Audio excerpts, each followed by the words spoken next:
y veía un carro bomba aquí, Claro. asesinaron aquí, o secuestraron a esta gente. Había mucho secuestro en Colombia Entonces, durante, él y yo cuando me yo estaba acuerdo que nos creciendo. sentamos en una banquita afuera y nos miramos a la cara y nos empezamos a reír. Dice, ¿qué estamos haciendo? No Wow. tenemos dinero, no Sí. tenemos clientes, no tenemos nada. ¿Y sabes cuál fue nuestra solución? El mercado estaba ya seco, que Endeudarnos. todas las casas estaban a la venta, nadie quería comprar, los bancos no querían prestar, es algo que la gente ni siquiera se acuerda. Hubo un tiempo donde no podíamos ni siquiera hacer préstamos, porque no había dinero, los bancos, la gente piensa, oh, los bancos siempre ganan, siempre ganan. Créeme que los que más perdieron fueron los bancos. ¿En serio? Porque piénsalo, si te prestan a ti una casa, Sí. te dan $300,000 para comprarla, Sí, porque no te que en pidieron ese entonces enganche. era 100% financiado el Ahí préstamo. está. ¿Y qué pasa si tú la pierdes y quien la compró por 150? Sí, tú perdiste tu crédito, está bien. ¿Perdiste dinero? No, probablemente poco, el depósito, las inspecciones, pero el banco perdió $150,000.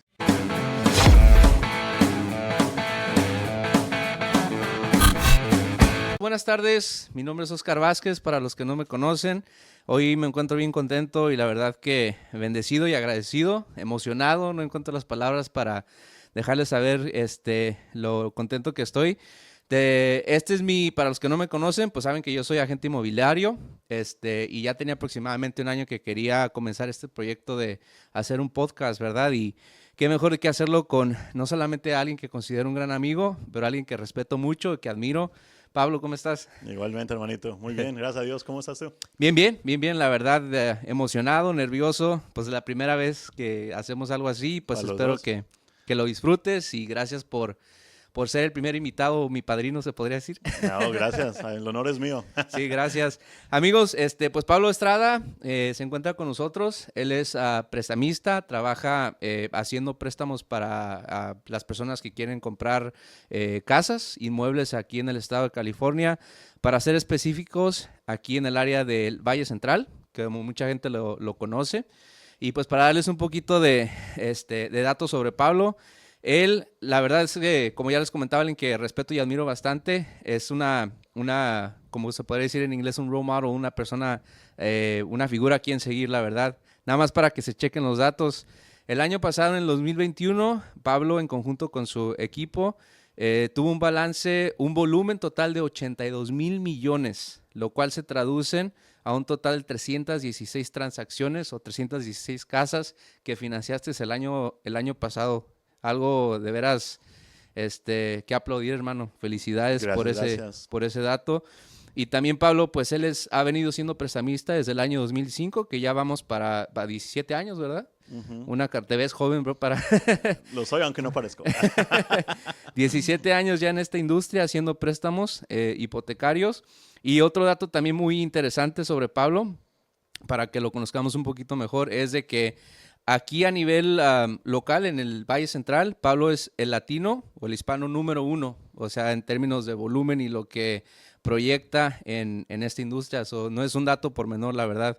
Pablo, pues un orgullo tenerte y gracias por aceptar mi invitación. ¿Cómo A ti, te sientes? hermanito. Sabes que somos buenos amigos y qué mejor hacer esto primera vez tú como yo y aquí vamos a conocernos un poco mejor y la gente nos va a conocer un poquito más. Qué bueno, qué bueno. Pues platícame, Pablo, es la primera vez que hacemos algo así. Sé que tú eres nativo de Colombia. ¿Naciste allá o qué? Sí, mira, yo tengo 35 años. Yo me crié en Colombia, me vine en el 98, yo tenía 11 años. Y emigramos directamente con mis papás. Yo tengo dos hermanos mayores. Uno de mis hermanos se vino 2 años antes, él tenía 14 años cuando se vino. Yo soy el menor de mi familia y no tengo hermanas, tengo dos hermanos mayores. Cuando llegamos en el 98, llegamos al área de Madera Ranchos. Ahí vivía uno de mis tíos, ahí está viviendo mi hermano y llegamos mis papás, mi otro hermano Leo y yo. Y entonces yo siempre digo a la gente, me crié aquí y me crié allá. Soy mitad y mitad. ¿Te tocó ir a la primaria? Sí, ¿Se le dice primaria allá en la escuela en primaria. Colombia? Sí, fue hasta el grado sexto allá y ahí fue cuando nos vinimos para acá. Y aquí ya terminé lo que era la elementaria, middle school y la high school. Entonces, estudié en los dos países. Inclusive con mis hermanos nos hablamos en español. O sea, Qué no fue lo suficientemente jóvenes donde empezamos a sentidos más cómodos en inglés. Todavía mi idioma primario, con el que yo me siento más cómodo, sigue siendo el español. El español, ok. ¿De qué parte de Colombia son? Mira, yo soy paisa. Ok, ok. Para los que miran todas esas novelas, Sí. todos esos shows, les digo, la vida no es así allá, por lo menos como yo me crié no era así, pero yo soy del área de Medellín. No me crié ni nací en Medellín, pero soy de una ciudad cerca, como a 1 o 2 horas de ahí, que se llama Manizales. Manizales. Pero nuestra área les llaman paisas. Entonces los Paisas. de Medellín son paisas, nosotros somos paisas, todos los de esa área son considerados paisas, pero somos de esa De área. esa área. Ujú. Y he visto varios TikToks donde dicen que y no sé si tú lo puedes comprobar, que el acento, si te escuchan a un colombiano hablar de acuerdo al acento, saben identificar Oh, sí. de qué área es. Exacto, ¿Eso es cierto? eso es muy, muy marcado, demasiado. Pero digamos casos ya como míos, que yo aquí dando tiempo, cuando hablo con mi familia de allá, mis amigos de allá, dicen que hablo con mexicano. ¿O en Y serio? aquí todavía, pues uno que otro me dice, oh, tú eres colombiano, todavía me queda un poquito el acento, pero yo ya lo tengo menos fuerte comparado Ok. a una persona de allá, que vive allá ahorita. Oh, qué interesante. Es como para nosotros los mexicanos y sabes identificar como el acento chilango o por Ajá, sí el mismo acento chilango, pues ya ves que hay diferentes áreas que sí, saben distinguir de qué parte sí. de O qué los de interesante. Chihuahua. O los de Chihuahua también, así Sí, es. O los de Michoacán como yo, que el famoso Bali. Para sí, las personas que son como ya de las áreas de tierra caliente, tenemos ajá. un acento muy marcado, la verdad. Sí, Mucha diversidad. uno se puede dar cuenta basado en el área, ¿no? Sí, sí, sí, así es. ¿Y qué recuerdos tienes de cuando eras pequeño en Colombia? ¿Qué te gustaba hacer? Pues mira, bastantes. Mi hobby favorito toda la vida es fútbol. Como cualquier persona, yo creo que en nuestras áreas, ¿no? Sí. Jugué mucho fútbol, me creé con el fútbol. Aquí, curiosamente, ya no juego como antes, pero el lunes, el otro día, estuve jugando fútbol por primera vez por mucho tiempo. Wow. Entonces, estuve divertido, pero sí, jugando se crea uno en el barrio. Yo nací en un área, digamos, como medio, de una Ujú. familia medio, Sí. entonces íbamos a una buena escuela, pero uno se la pasaba todas las tardes jugando fútbol Oh, wow. con los amigos del barrio, cosas que no se ven aquí o ya con el tiempo han cambiado mucho, Correcto. pero me acuerdo mucho de que jugábamos en el barrio y todos los días salíamos a hacer algo diferente. Todos los amigos del barrio hacíamos algo.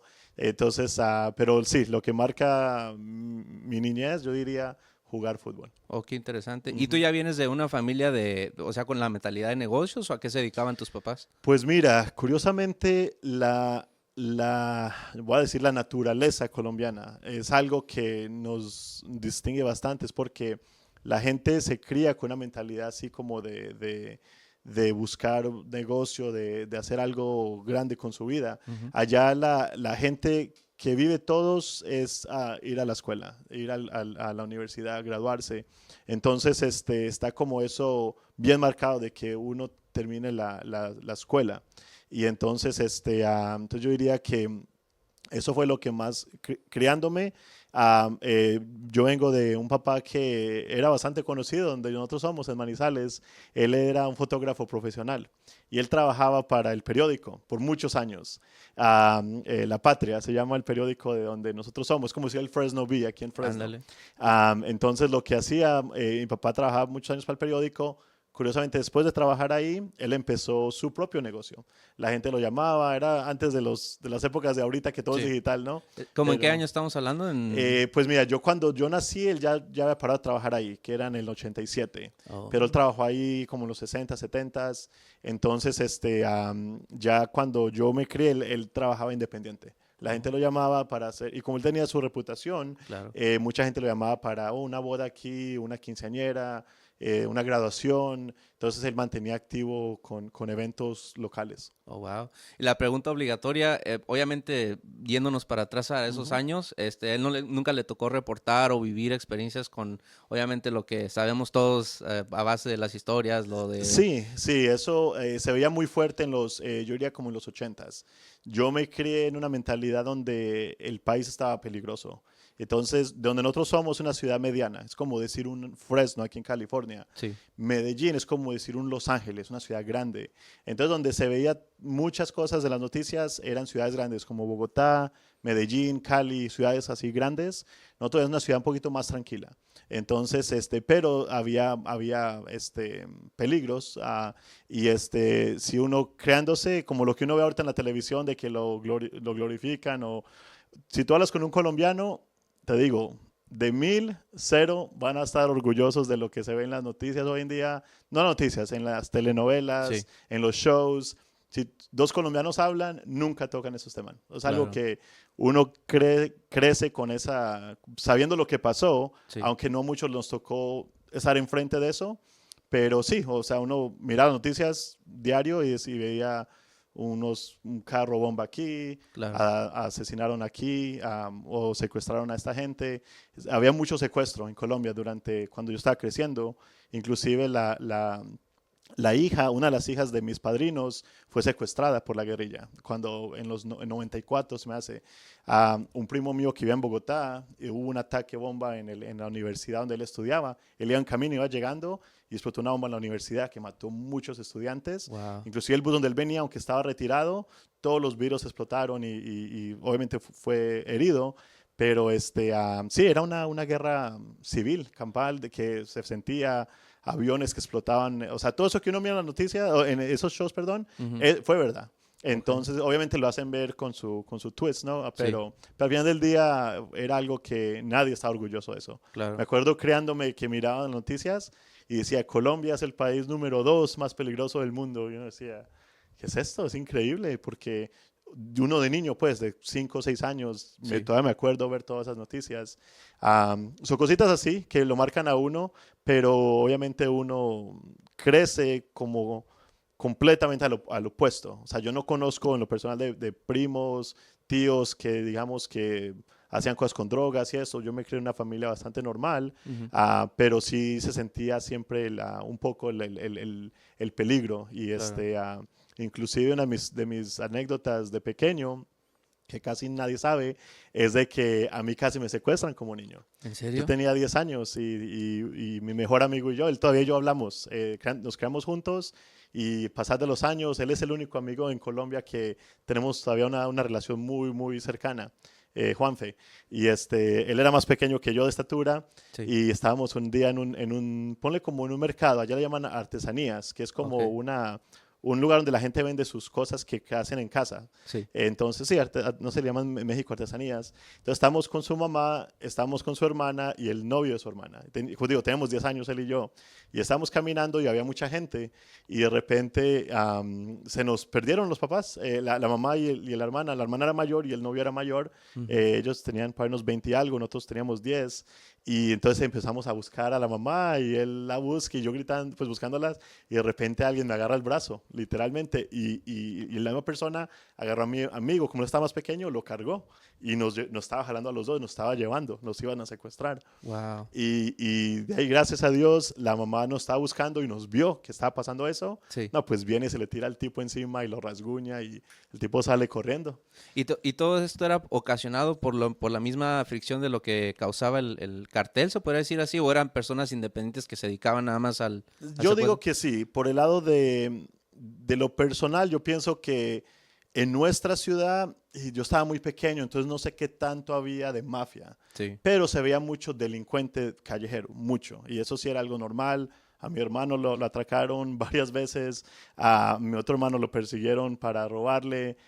En Colombia, antes de venirnos, nos ladrones se metieron 3 veces a nuestra casa a robarnos cuando estábamos en la escuela, mis papás estaban trabajando, sabían que nos íbamos a venir y no sé cómo sacan la información, pero se sentía la delincuencia bastante, bastante marcada. Entonces, era algo que uno todo el tiempo tenía que estar alerta de algo así. Así me Correcto. creyó y a mí, gracias a Dios, en lo personal, nunca me pasó nada más fuerte de lo que te comenté de esa vez que casi pues nos llevan, Ujú. pero a mis hermanos los atacaron, yo con un primo creo que los golpearon una vez, entonces sí se veía un poquito de todo. Y ya como te digo, lo que era la guerrilla sí estaba muy fuerte en esa época, que se levantó fuerte la guerrilla, ellos secuestraban, sobornaban, mataban, entonces era la mafia con la guerrilla, con Ujú. esto, con lo otro, y era un caos, pues, Claro. una guerra campal. Pero como te digo, a la misma vez no quiero hacerlo pensar de que eso era todo lo que se veía. Yo me crié en lo que cabe normal. Buena familia, buenos papás, buenos tíos, buenos primos. Entonces, yo digo que como estaba la situación fuerte, siempre, gracias a Dios, pude tener una niñez bastante normal. Normal. Ujú. ¿Dirías tú que eso influyó para que tus papás tomaran la decisión de emigrar aquí a los Estados Unidos? 100%. Haz de cuenta que en Colombia, y no sé si haya cambiado, pero el sueño colombiano era venir a Estados Unidos. ¿O en serio? Siempre, desde que cualquier persona que yo conocía, todos era el sueño es irse un día a Estados Unidos. Entonces, gracias a Dios, toda la familia de mi mamá ya vive aquí en Estados Unidos. Nosotros fuimos los últimos en llegar. Mi mamá tiene 4 hermanos y todos ya estaban aquí en Estados Unidos. Nosotros fuimos los últimos. Entonces, cuando ya pudimos nosotros venir, arreglamos por inmigración. Entonces, llegamos con papeles, todo bien desde el principio. Entonces, pero sí, haz de cuenta que desde que yo me acuerdo, el plan era de que un día vamos a estar en Estados Unidos, un día vamos a estar. Y mi hermano, Carlos, de 14 años, le dijo a mi mamá, me voy a ir, si me das permiso. Y pues ya yo que soy padre, yo no sé si lo podría hacer. O sea, imagínate Correcto. uno dejar ir un hijo y De 14. quién sabe para... ¿Pero él se vino legalmente o Sí, también? él se vino con una de mis tías, que fue la penúltima en venirse, y ya entonces él llegó, según nosotros nos íbamos a venir de 6 meses después, según nomás iba a ser 6 meses, pero se alargó los tiempos y fueron 2 años que él estuvo aquí con mi otra familia de parte de mi mamá, y ya fue cuando llegamos acá, fue 2 años después. Oh, interesante. Ujú. ¿Volaron directamente hasta Estados Unidos? ¿A qué aeropuerto llegaron a...? Sí, entonces mira, de Manizales, que era, como te digo, ciudad mediana, Sí. conectamos a una ciudad grande que era Bogotá, la Ujú. capital. Entonces, inclusive me acuerdo, nos vinimos en julio del 98, estaban en la final del Mundial. Que, por cierto, ya se aproxima el mundial. Ya casi empieza este fin ¿Quién, de quién semana. jugaba la final ¿te acuerdas? Si no me equivoco, era Francia y Italia, Oh, si no me wow. equivoco. Ok. Si no me equivoco fue ese, pero, tío, partes no me acuerdo bien, pero me acuerdo que estaba en la final del Mundial y estábamos en eso de venirnos, estamos en el aeropuerto inclusive. Ujú. Entonces, entonces volamos de Manizales a Bogotá, de Bogotá llegamos directamente a Los Ángeles. Ahí nos recogió mi hermano, mi tío, su esposa, mi tía y uno de nuestros primos y mi abuelita, la mamá de mi mamá.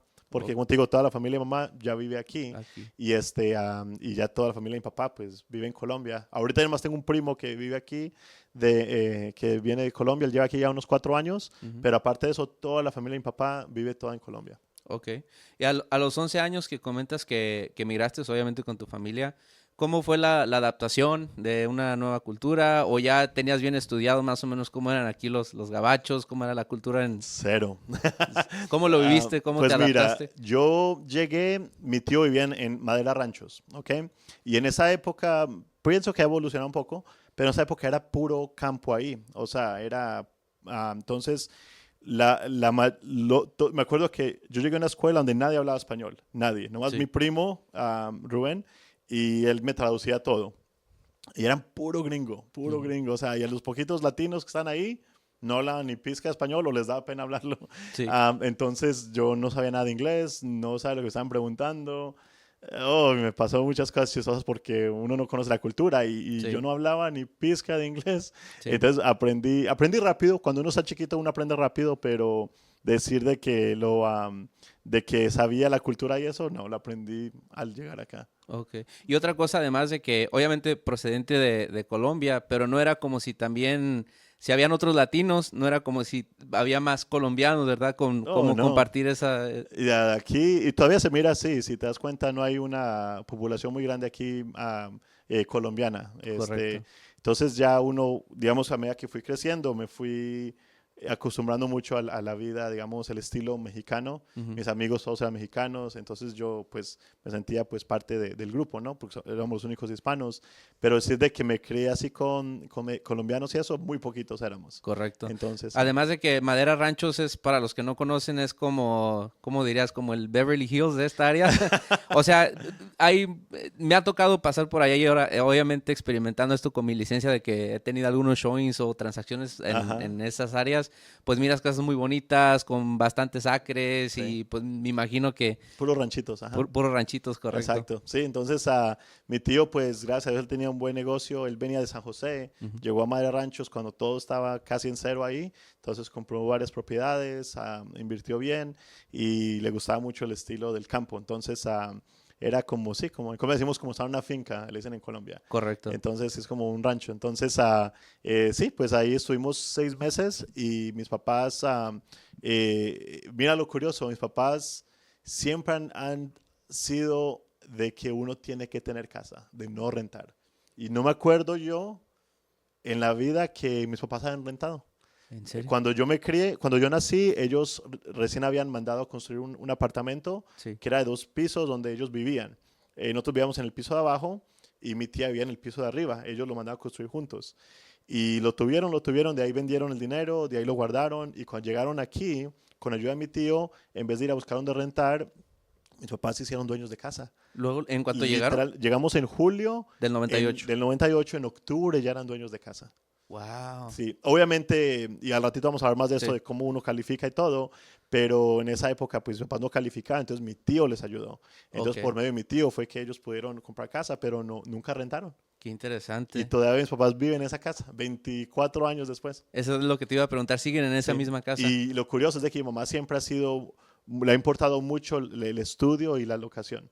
Entonces, cuando estaban buscando aquí en Fresno, ella no quería vivir en los ranchos. Decían que no, el campo no era para ellos, nosotros somos de ciudad. Sí, correcto. Entonces buscaron en Fresno y no solo eso, le dijeron al realtor, a la gente, Ujú. que querían un área de buenas escuelas para los niños, para Ah, nosotros. qué bueno. Entonces terminamos en un área donde curiosamente yo vivo todavía en esa área. ¿O en serio? Yo nunca me moví a esa área, el noroeste de Fresno. Noroeste de Pues Fresno. ahora ya que tengo mi familia y todo, yo Sí. literalmente vivo a 2 minutos, maybe 3 minutos de la casa de mis papás. ¿O en serio? Ajá. Fíjate, qué interesante. Y además, qué chido, ¿no? Tener a tus papás casi de vecinos. Oh, claro, me encanta. Y ya ahorita que están un poco mayores, ya hay que tener más cuidado. Y una de las razones grandes de que quiero y no irme de esa área es porque si necesitan algo, puede uno llegar rápido, ayudarles, atenderles. Entonces, sí, para mí es lo mejor de que uno esté cerquita de los papás de uno. La Correcto. familia para mí es lo súper importante. Entonces, así me crié y así estoy creando mi familia. Qué bueno. Y ya dices que te moviste para el noroeste de Fresno. Ahí fuiste a la prepa, a la high school. Sí, entonces al área que yo llegué,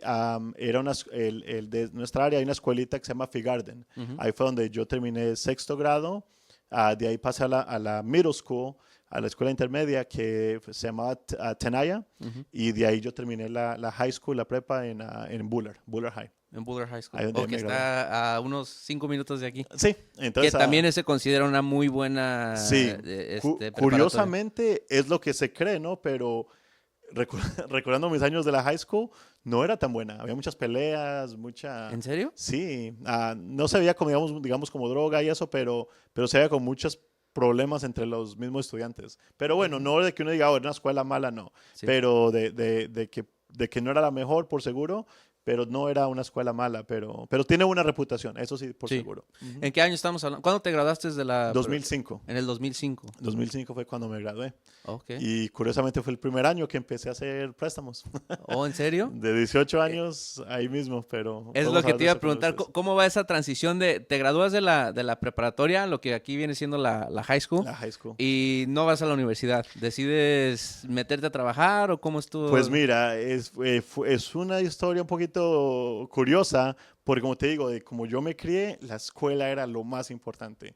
Para mis papás, no importa lo que hagan, terminen la escuela, terminen la escuela. Sí. Y ellos, seamos honestos, dieron toda su vida para nosotros, para estar acá. Entonces, como que, ¿cómo no les cumplimos a ese sueño o esa meta que ellos tenían para nosotros? O sea, en la mente de ellos era, si no terminas la escuela, es fallar, ¿ves? Entonces, entonces termino la escuela. Cuando yo estaba en la high school, yo trabajaba, mi primer trabajo fue en el Pollo Loco, fue mi primer trabajo. Ok.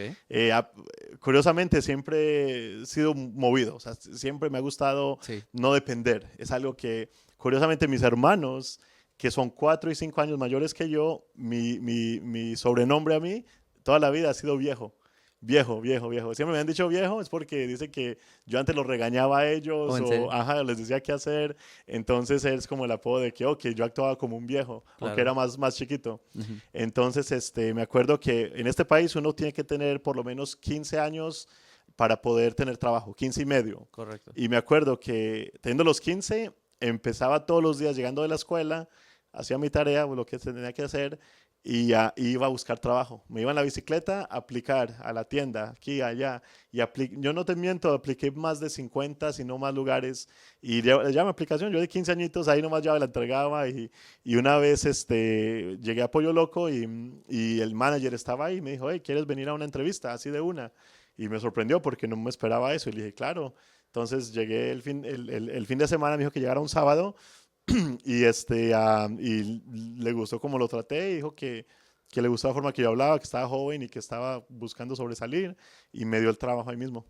Ah, qué Entonces, interesante. Tenías 15, que vendría siendo, ibas como en el 11. Eras... sí, yo estaba en el 10º grado. O Yo décimo, era sophomore. Ajá. Oh, wow. Sí, y apenitas pude legalmente tener trabajo, lo conseguí. Interesante. Ajá, me ¿Y cuánto acuerdo. tiempo trabajaste ahí en el Pollo Loco? Pues mira, estuve ahí como un año, pasaditas de un año. Ok. Entonces, yo estaba ahí trabajando en el Pollo Loco y de ahí me salí a trabajar en una joyería. Entonces ya seguía, yo estaba en la escuela, en la high school, Ujú. y ya trabajaba en la joyería. Ahí estuve desde el grado 11 hasta que me gradué después de la high school. Entonces iba a trabajar, estudiaba y trabajaba las dos cosas. Qué interesante. Entonces así fue como y entre lo que podía, pues fútbol y ir al Claro. gimnasio, me encantaba. O sea, tenías un itinerario, Oh, ya. lleno todo el tiempo. Todo el tiempo. Y Como apenas hasta la podía, fecha. oh sí, apenas hasta cuando podía trabajar o manejar, ahí mismo agarré mi licencia. Te digo, no esperaba. Wow, qué Sí, interesante. no, nunca, siempre, y la gente que no es movida, a veces Sí. me siento como que, no sé, no me puedo identificar. No, y fíjate que eso es muy interesante porque para que, especialmente hoy en día, ¿verdad? De por Ujú. sí, antes, yo también pasé por una experiencia similar en la high school. Yo me gradué de Kerman, Sí. pero yo trabajé nada más mi último año, que fue mi senior year, en Ok, el ok. grado 12. Trabajé ahí en McDonald's, trabajé en un restaurante que era de un familiar, ahí en Kerman, comida mexicana. Pero a lo que quiero llegar es de que no es muy común o sea, especialmente hoy en día que a los chavitos se les dé por, ¿sabes qué? Quiero ir a estudiar y más aparte en las tardes hacer mi tarea y después ir a Ujú. trabajar. Eso es muy raro que se vea aquí en Estados Unidos, ¿verdad? Sí, mira, y ya, ahora ya que ya estoy mayor y todo, no, y me recuerdo y pienso en todas esas anécdotas y siempre me digo que sí, siempre me ha gustado ser movido y es algo que ha marcado mi vida y ver a mi familia también, mi movida, mi mamá, mi papá, todos hacen su parte y mis hermanos también trabajan desde muy jóvenes. Entonces yo me creí con que eso era lo normal, No, ¿me no, entiendes? Que no era como que, oh, no quiero ir a hacer esto, no quiero lo otro, eso no era una opción, eso claro. era de hazlo, pero no era de una forma negativa. Cuando yo pienso en mi niñez, tengo muchos gratos recuerdos y mis papás me trataban muy bien, nos querían mucho, mis hermanos tratamos muy bien, nos saludamos de beso en la mejilla y lo Que normal es para muy común nosotros. allá en Centroamérica Sí, y en Sudamérica. entonces para mí no es algo de que lo miren como es algo gay o lo que digan, Correcto. pues que era algo raro. Sí, Cero, cero, cero, cero. Entonces, para nosotros es normal. Inclusive miro a mis hermanos de vez en cuando, los saludo, beso en la la mejilla. mejilla. Mi papá, lo mismo, ¿me entiendes? Entonces, algo normal en la cultura.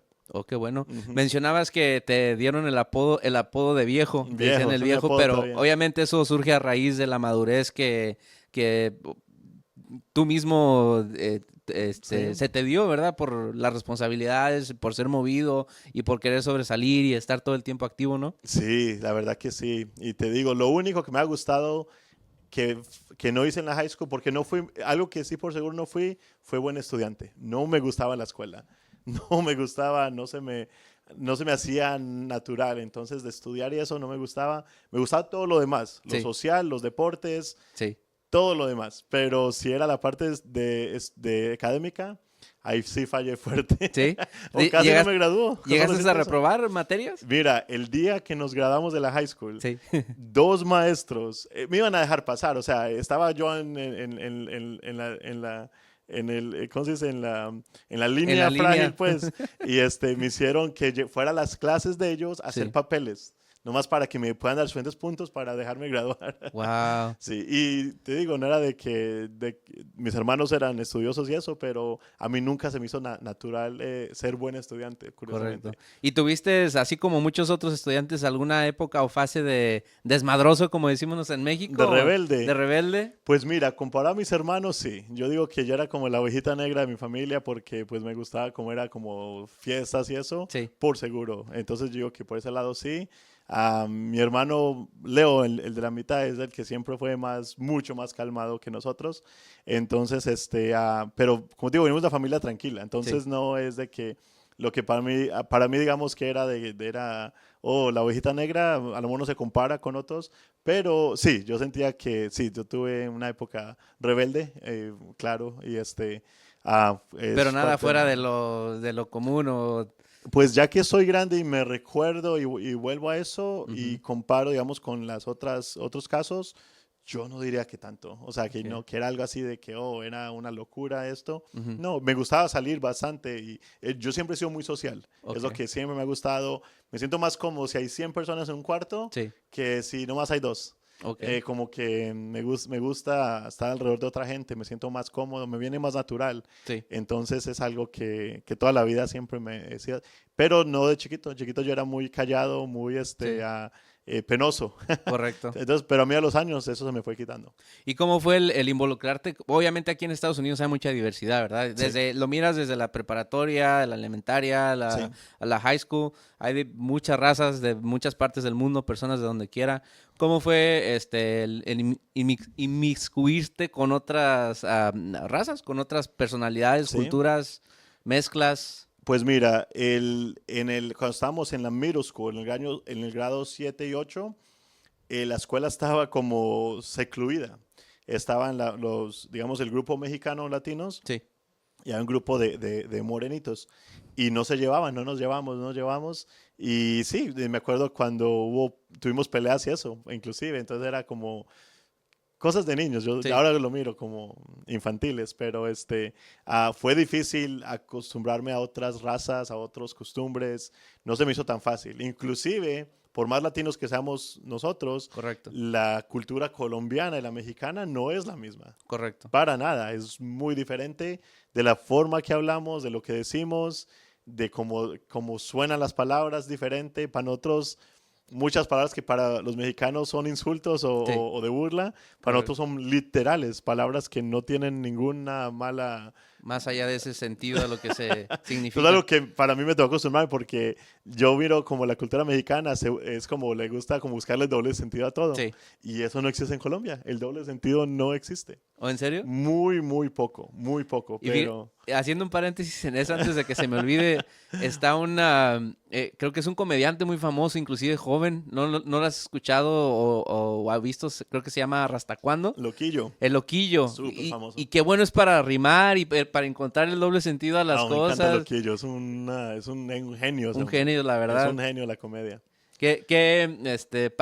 Para no tener eso en la cultura colombiana, qué bien se adaptó, qué bien, qué bueno es para las Sí, rimas y oh sí. Y la palabra. curiosamente mi comediante mexicano favorito es Franco Escamilla. Oh, Franco Y Escamilla. él y Franco Escamilla hicieron buenos amigos, Sí, hicieron hasta un tour juntos correcto. y sí, como que también hizo unas comedias de las palabras y todo, pero sí, la cultura es bien diferente, la comida es bien diferente, la forma de hablar es diferente. Entonces, me acuerdo que cuando tuve mi primer mejor amigo aquí Sí, fue en el séptimo grado, un muchacho que igual yo no tenía muchos amigos cercanos, apenas aprendiendo el inglés, la correcto. cultura, entonces no me acoplaba ni aquí ni allá.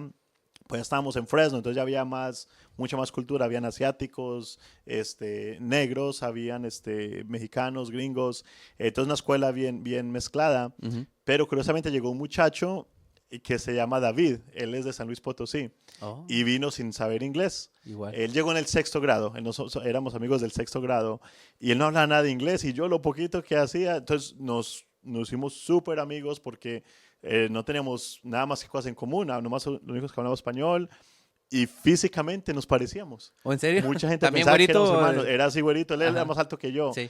pero físicamente nos parecíamos mucho y en la escuela todo el mundo nos preguntaba que éramos hermanos. Wow. Entonces fuimos mejores amigos desde el sexto grado Sí. hasta que entramos a la high school.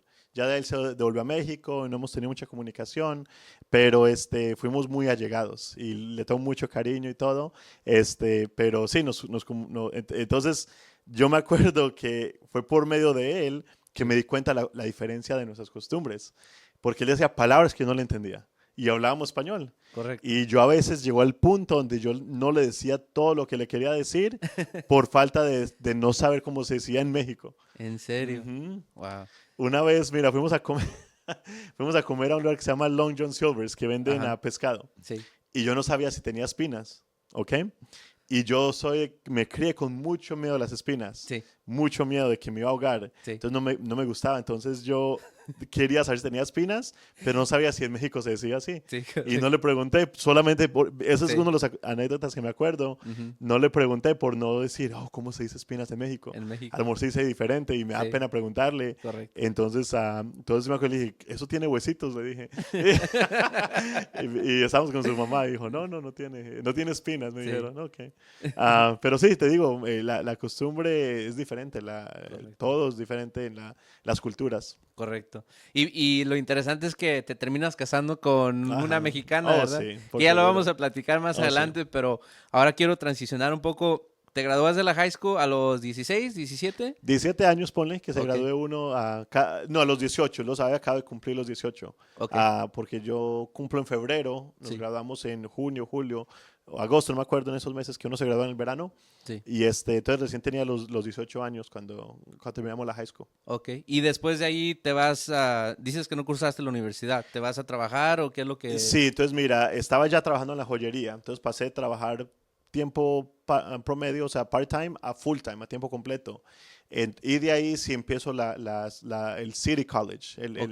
la universidad local, Sí. para buscar a ver qué quiero hacer. Colegio pero- comunitario que Colegio se... comunitario. Ok. Y entonces yo estaba pensando con el plan de sacar una, en graduarme en negocios. Es lo que Ok. está, porque nada más me llamaba la atención. Y siempre, cosas de negocio siempre me llamaron la atención, pero nada más como matemáticas, ni ciencias, ni ponle que yo le tenía el miedo a la escuela.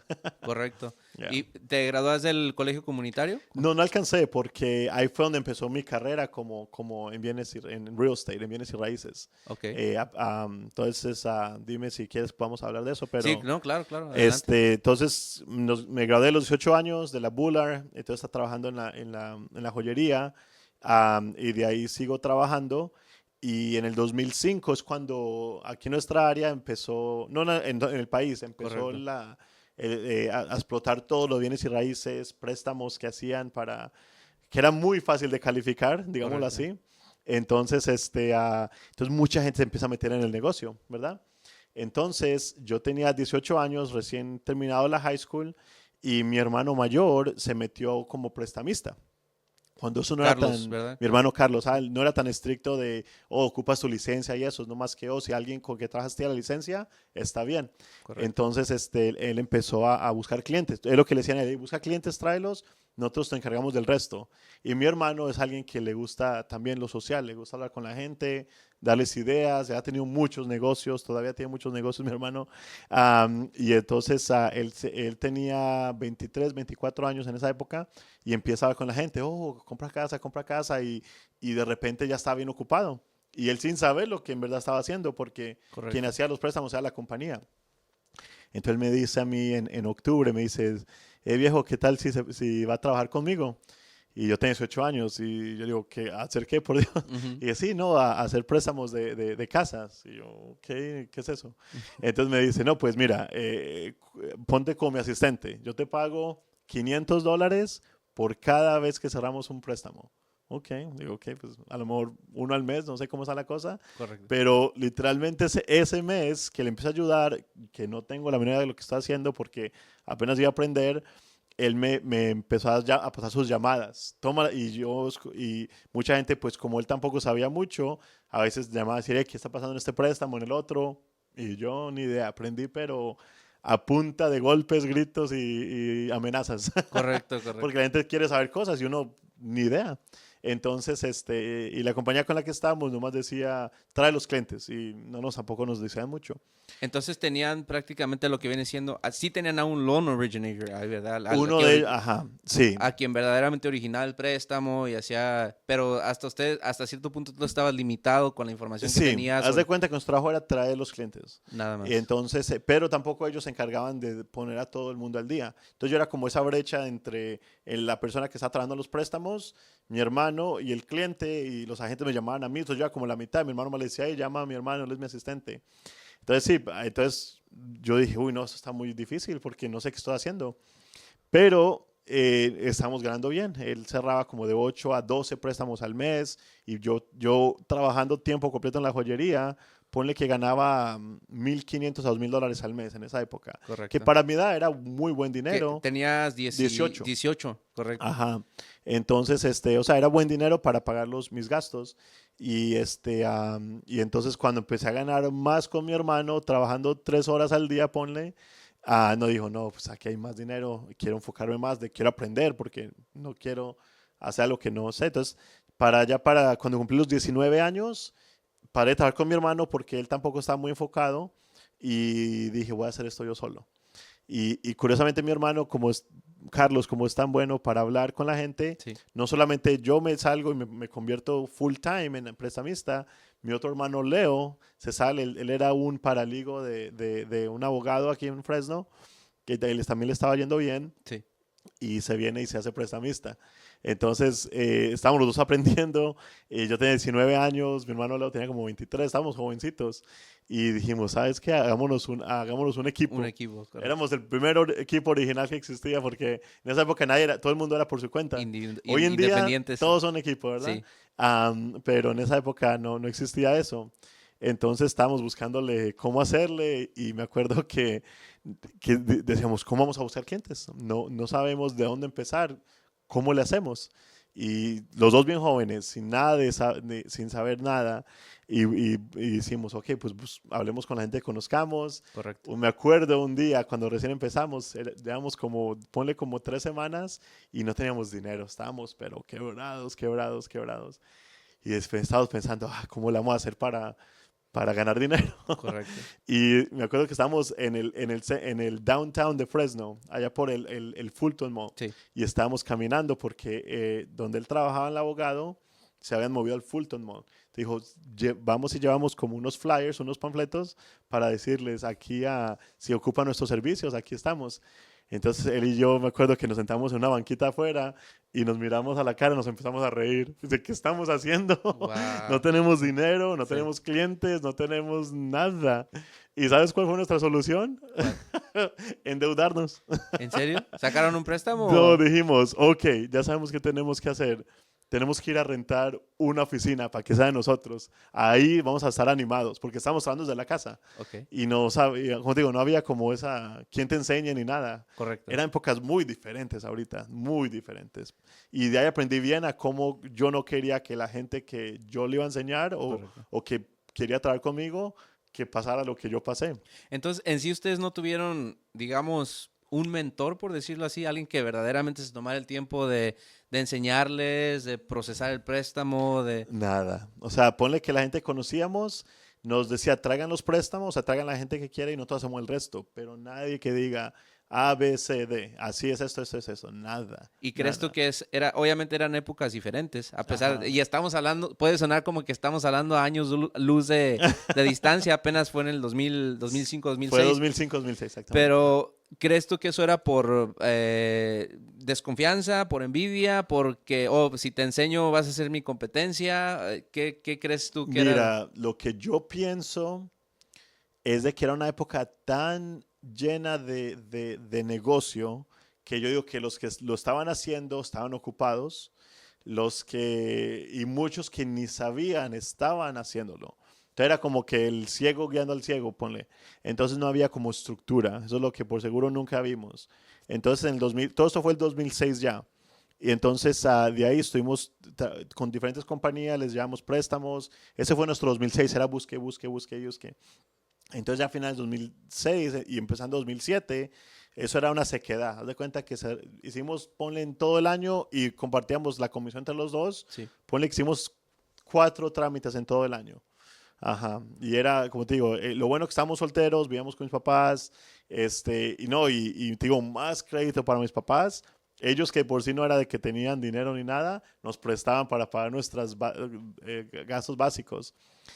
Entonces ya en el 2007 dijimos, ¿sabes qué? Esto no nos gusta porque siempre hemos sido creados de una forma como profesional. Correcto. Entonces de ser profesionales. Entonces decimos, pero esto de no tener licencia y eso como que no está bien. O sea, como que no, ni para nosotros se hacía como correcto. Correcto. Y en esa época no lo exigían a uno. Nomás la compañía decía, trae los clientes.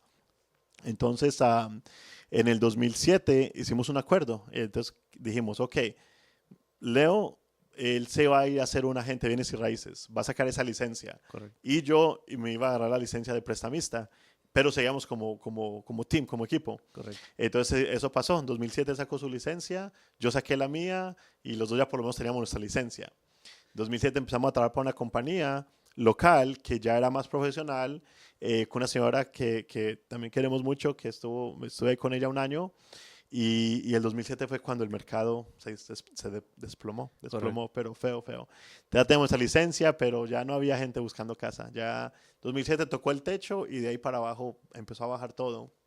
Entonces ya pasamos el 2007, pero apenitas, igual sin dinero. Supone que el 2005 al 2007 no había dinero, era apenitas, con mis papás ayudándonos como se pudiera. Entonces llegó el 2008 y ya entonces yo seguí trabajando en la compañía, Leo también, y entonces mi hermano Leo, él iba al remate a buscar clientes. Iba con una muchacha que también trabajaba ahí y los dos eran agentes. Okay.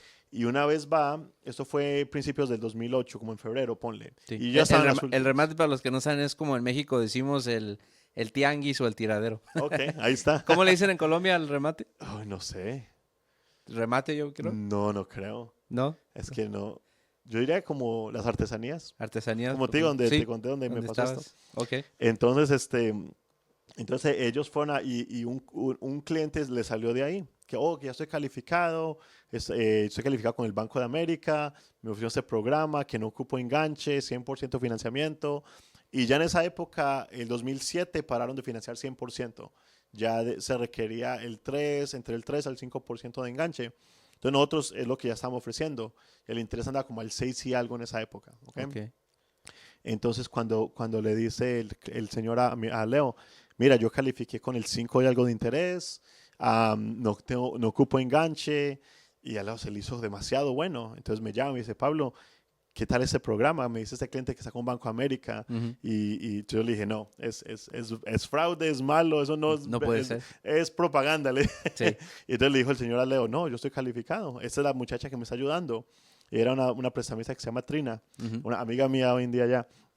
Entonces Leo la llama y le dice, hey, estoy ya trabajando con este cliente, lo conocí en el remate y quiere que yo vaya a buscar casa.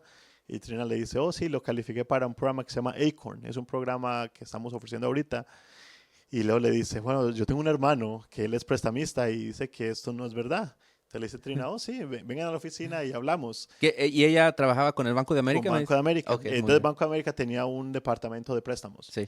Que se llama Bank of America Home Loans.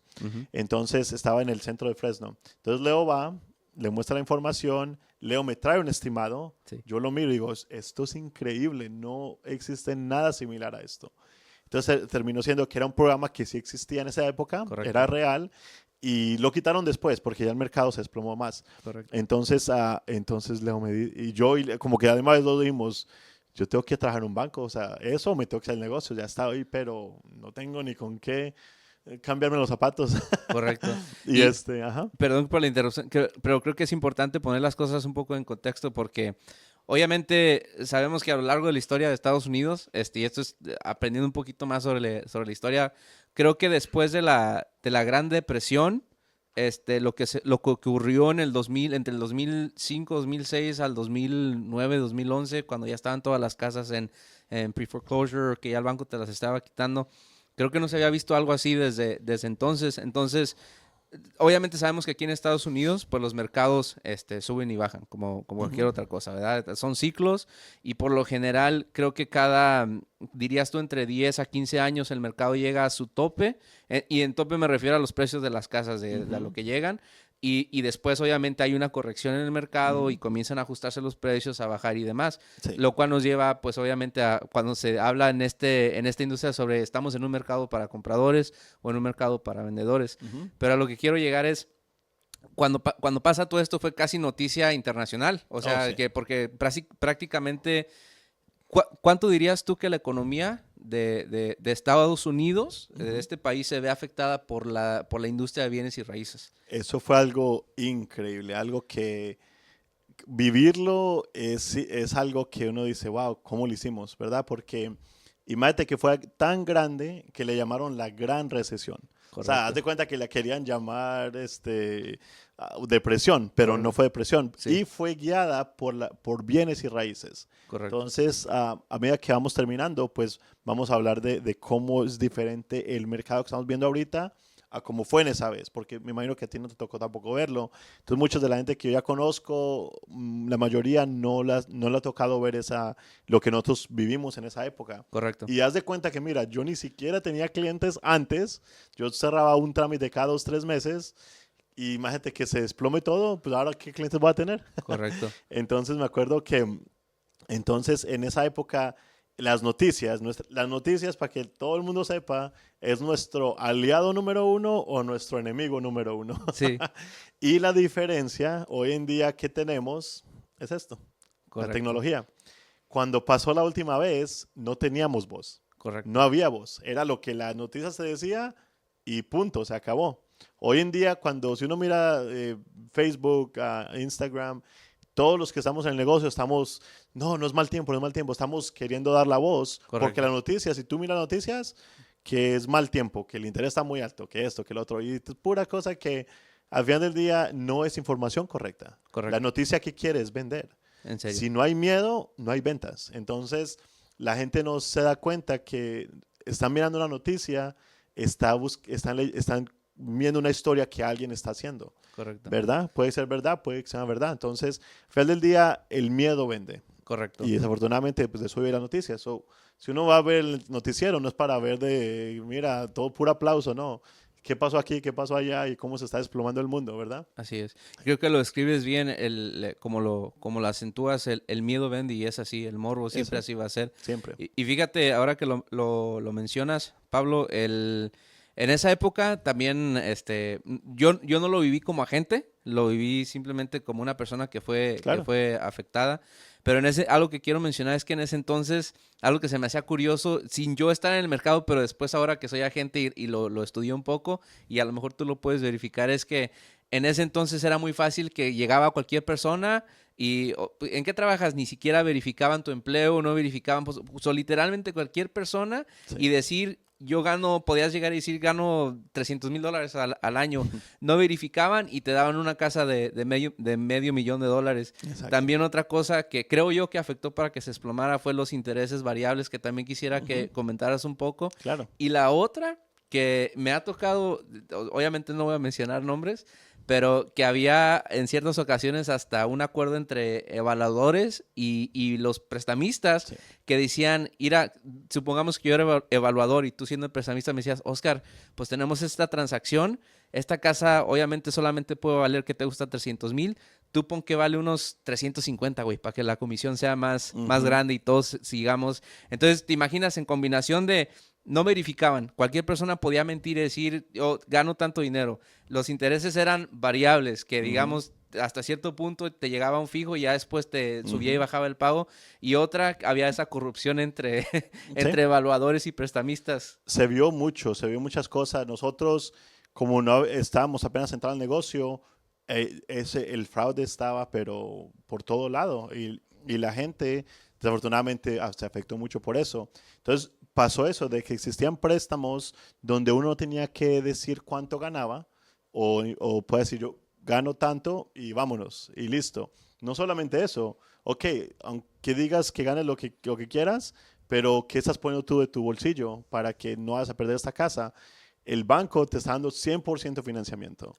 Oh, Y a veces con el crédito malo. sí. Era como una cosa encima de la otra, que era una receta de desastre, lista, pero Era como una bomba lista para una bomba. explotar. Y es lo que le llamaban una bomba que se explotó. Entonces era, no solo eso, sino que la gente, era un pago que no incluía la aseguranza y las taxas. Era el interés solamente. Se das de cuenta que si tu pago debería ser 1,500, tú estás pagando $900, pero Nada. era el interés solamente, no incluía aseguranza y taxes. Después de los 2 años, entonces se ajustaba a lo que en verdad iba a ser. La aseguranza y los taxes, te estaba esperando esos gastos, esos pagos, y encima de eso el interés se ajustaba, y encima de eso ya empezabas a pagar principal. Te das de cuenta cosas que, gracias a Dios, el gobierno, en mi opinión personal, hizo muy buenos cambios y ya hizo todo mucho más estricto para el bien a la larga, ¿verdad? Correcto. Entonces, todo lo que tú dijiste tiene razón. Entonces, cuando esa bomba explotó en el 2000, final de 2007, el 2008 estaba seco todo. 50% de reducciones en la casa. Literalmente el mercado fue caído, fue por las casas. Correcto. No fue ni por los trabajos, sino ya hubo mucha gente ya sin trabajo y todo. Fue después porque la economía sufrió mucho. Yo me acuerdo cuando yo vivía con mis papás, no te miento, como digamos de 20 casas en el barrio, y no estoy mintiendo, como unas 14 en venta. O sea, era un aviso, una casa, aviso, casa, aviso, casa, y era como que eso es de locos. Y las casas estaban yendo baratísimas. Entonces, el 2008, cuando estaba todo seco, y yo ya decía, tengo que buscar un trabajo porque, ¿cómo lo voy a hacer? Entonces, fue cuando, te digo, mi hermano conoció a Trina. Y mira Dios cómo trabaja, ¿ok? Sí. Esto es una historia que solo Dios tiene el crédito. Pa- Pasa que en ese momento, en esa oficina donde mi hermano, donde fue a Banco de América, él le preguntó a la muchacha porque le gustó mucho esa idea de que, oh, estos préstamos existen, y pensó en mi hijo, a lo mejor a Pablo le va a convenir algo así, porque y a lo mejor como es un banco, la gente viene aquí, y las noticias, como te digo, nuestro mejor amigo, peor enemigo, puso a decir de que la economía se desplomó, las casas todas se fueron así, por los brokers, por la gente que trabajaba independiente. Correcto. Yo en esa época trabajaba con brokers, Sí. entonces era independiente. Entonces, haz de cuenta que le metían tanta a eso. Entonces decía, gente, ¿quieren préstamo? Vayan al banco, no vayan con los intermediarios, con los brokers. Correcto. Entonces, haz de cuenta que yo me acuerdo que yo iba a jugar fútbol con mis amigos, y sabían que yo era prestamista o trabajaba para un broker. Oh, por culpa de ustedes todo está pasando. O sea, la gente estaba echando la culpa no más a eso, no a los agentes de bienes y raíces, no a los evaluadores, no a los que trabajaban en el banco, porque tenemos programas. La noticia se ensartó fue con los brokers, Okay. ¿verdad? Entonces, por eso yo te dije, tomé esa decisión de que aquí no. Y me acuerdo, igual, como siempre le hice, empecé a llamar a bancos. Hey, están buscando prestamistas, tarará, y nadie me da oportunidad, man. Eso no sabía que fue como dirías como una cacería de brujas hacia los Oh, hacia eso los fue brokers. horrible. O sea, literalmente así, Era apuntaban apuntar el dedo y ponían las noticias, por los brokers, es de que estamos en lo que estamos. Ahora, entendiéndolo, mira, cuando pasó todo esto de la economía, te comentaba que yo lo viví en el sentido de que en ese entonces mi papá, yo llego aquí en el 2003, ¿verdad? Hoy sí, también el tiempo, ¿cómo vamos con tiempo? ¿Estamos bien? ¿Estamos bien? Ok. Yo llego aquí en el 2003, a Kerman, al pueblito de Kerman, ahí es donde llego siendo sophomore en la high school. Y para ese entonces mi papá toda su vida ha sido camionero. Bueno, al principio de su juventud trabajó en el campo y después transicionó a manejar camión y ha sido troquero ya casi toda su vida. Claro. Entonces, él compró su casa en Kerman y fue en el 2006 quiero decir, que compró otra casa ahí mismo en Kerman, pero una casa ya que para ese entonces era ya cuando estaba el mercado casi a punto En la punta, de explotar, una casa de casi $500,000, que honestamente en mi opinión no creo que pasaría de valer realmente unos $400,000. Claro. Y pues tú sabes, o sea, y en ese entonces inexperto, yo estaba en la high school, no sabíamos mejor, era lo que sabíamos. Entonces, cuando pasa esto del mercado, que explota todo, fíjate lo curioso que son las cosas. pasa todo esto del mercado que explota, la economía se viene abajo. Y en esas mismas épocas, a mi papá le da un ataque al corazón. Literal. Me acuerdo perfectamente, estaba yo dormido, eran como las 2 de la mañana, y me despierta mi mamá llorando. Y dice, levántate, Oscar, vamos al hospital, tu papá no se siente bien. Llegamos al hospital y, para hacerte la historia corta, el doctor dijo, si hubieran llegado unos 5 minutos después, se nos va. Wow. Entonces, que eso llevó a que, primero, perdimos la casa en la que vivíamos, que era pues como una casa muy bonita, seminueva todavía, podría decirse, era totalmente nueva cuando la compró. Y eso llevó a que por su enfermedad y una vez que se recuperó y le pusieron un marcapasos, que el marcapasos creo que ya es de por vida. Sí. Entonces perdemos primero la primera casa, eso lleva a después perder la otra casa que tenía como rental. Pero la pregunta que yo tengo para ti es, bueno, cuando pasa todo eso, hubo una señora, una agente inmobiliaria que iba y lo consultaba y le decía, pues hagan esto o hagan el famoso short sale. ¿Te acuerdas que hubo short sales a lo desgraciado 2009. en el 2009? Y la primera casa, creo que las dos las perdió así, por medio de un short sale. Y pues a mí me daba mucha impotencia porque ya para ese entonces ya iba a la universidad.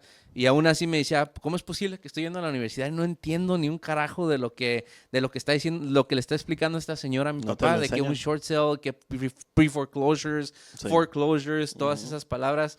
Y ya que mencionabas esto de los brokers, para que la gente sepa, ¿cuál es la gran diferencia entre un broker? Está el banco y hay otro, ¿cuál es el tercero? Es direct lender. El direct lender, correcto, que es prestamista directo. Sí. ¿Cuáles son las tres principales diferencias entre esos tres? Mira, yo he estado en los tres rangos, ¿verdad? Entonces, y se va a conectar con lo que te iba a contar, porque estábamos en el 2008, cuando el mercado estaba ya seco, que todas las casas estaban a la venta, nadie quería comprar, los bancos no querían prestar, es algo que la gente ni siquiera se acuerda.